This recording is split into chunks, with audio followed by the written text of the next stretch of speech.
ভিডিওটা বেশ পুরনো হওয়ায় কিছু ক্লিপ আমার ডিলিট হয়ে গেছে, তাই সেগুলো আর দিতে পারলাম না। আমারও খুব কষ্ট হচ্ছে যে সেগুলো আর দেখতে পাবো না। তো একেবারে চলে আসলাম হোমস্টের রুমের ভিতরে রুমটাকে দেখানোর জন্য। একটা বেড রয়েছে, তার পাশে রয়েছে একটা ড্রেসিং টেবিল আর সামনেই রয়েছে বাথরুম। তো রুমটা বেশ ক্লিন ছিল, আর জানালা দিয়ে এরকম সুন্দর প্রাকৃতিক পরিবেশ দেখা গেলে আর তো কিছু দেখতে মন চায় না। তো তারপর আমরা লাঞ্চটা সেরে নিলাম।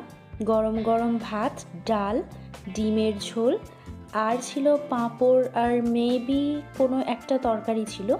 বেশ সুন্দরভাবে খাওয়া দাওয়া করে স্নান ধান সেরে ক্লিন হয়ে আমরা বেরিয়ে পড়লাম। আর পাহাড়ে এসে তো আর চুপচাপ বসে থাকা যায় না। আমাদের হোটেলের কাছেই ছিল চিত্রভানু। এখানে এসে নাকি রবীন্দ্রনাথ ঠাকুর থাকতেন। তো এর বেশি আর কিছুই জানা হয়নি জায়গাটা সম্পর্কে, কিন্তু জায়গাটা ছিল দুর্দান্ত।